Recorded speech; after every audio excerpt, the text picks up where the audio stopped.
morning. This is a quick video to talk about victim mentality, which is something I think we're all pretty familiar with because we see it in other people, but we often don't see it in ourselves.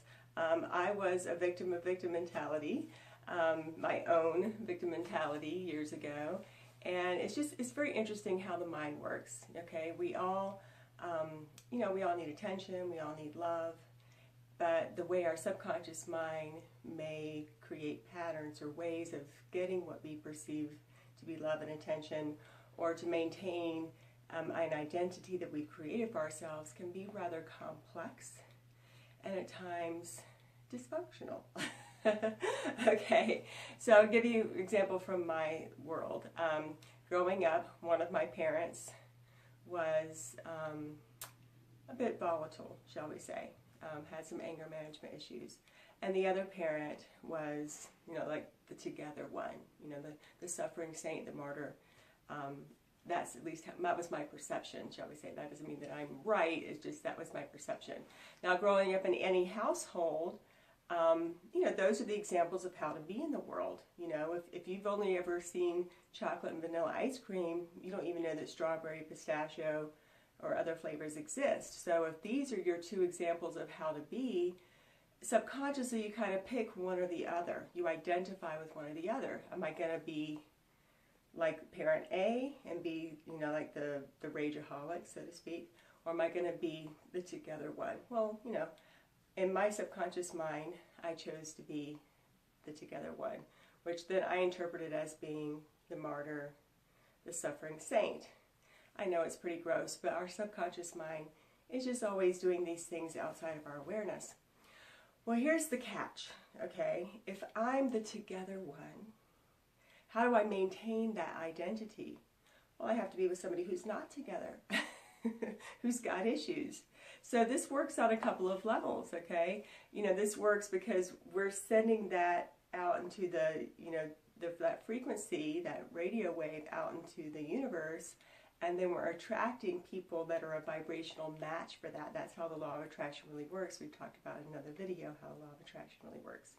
So I'm attracting people to me that are a match for my particular dysfunction, okay? And I will attract people who, in my view, are abusing me or hurting me or something like that, because then that allows me to maintain my identity, my ego identity, I should say, of the suffering saint, the martyr, the together one, okay?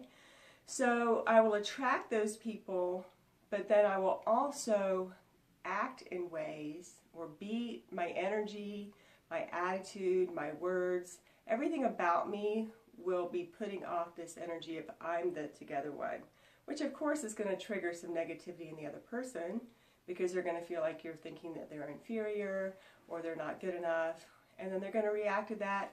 And then it just continues to snowball, and that allows me to maintain my identity of I'm better than them. I know it's super gross, but that's how sadly us humans function. Okay, so I think I've healed a lot of that now. I'm in a healthy relationship, but I just want to make this video to say don't be a victim of other people's victim mentality. So if you have a thought, okay, and then it triggers fear, we usually feel that fear, for example, in our chest or stomach, somewhere in our body. How does that mechanism occur? Well, our brain will take that thought and it will send it to the chemical factory in our brain, and it will pump out a neuropeptide that equals fear or equals anger or equals feeling like a victim. Sorry for myself. Then that neuropeptide will get sent through my body, and I'll actually feel it in my body.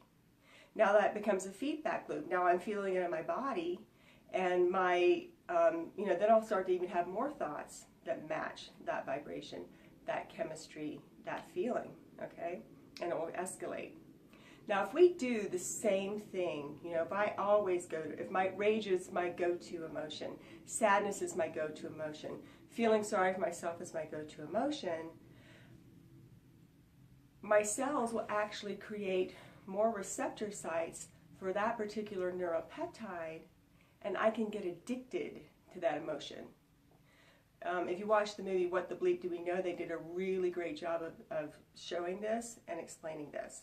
So our cells can literally get addicted to the neuropeptide of, poor me, I feel sorry for myself, I'm so sad, people always do this to me, victim mentality. So if my cells are addicted to it, and then I need to create situations in which will stimulate my brain to make those neuropeptides. It's just like an addiction.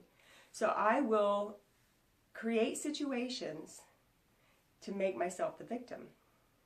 Now, most people are good at triggering other people to victimize them.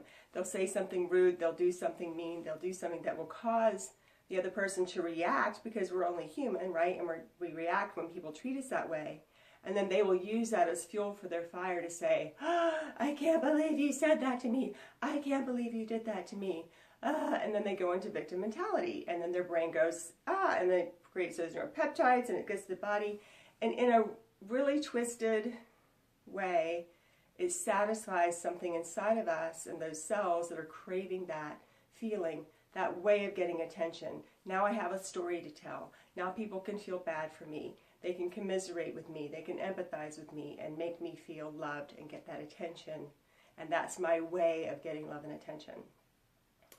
So if you know, and some people will even take it so far, if they can't bait you to treat them, to victimize them or to be rude to them or to, they'll even make it up in their head. They'll literally make things up in their head and say that you said things that you didn't say. Say that you did things that you didn't do, so that inside their own mind, and they probably believe it, inside their own mind they're the victim, and then they actually believe all the things that they made up about you. Okay, so this video is just to say this is how us poor little humans function sometimes, and don't get caught up in it. Don't let other people bait you into victimizing them. Don't get caught up in their victim mentality. Don't be a victim of their victim mentality, and you do you, let them do them, and it will dissipate a lot quicker. And at least you'll be able to maintain your own energy field and not get sucked into that dynamic. So I hope this makes sense. I know it's a little convoluted because guess what? Our subconscious minds, our psyches are a little convoluted. But I'm sure you see this happening in other people around you. So I hope this was useful in unraveling that picture, that puzzle. And you guys just go out there and have a peaceful, wonderful day. Namaste.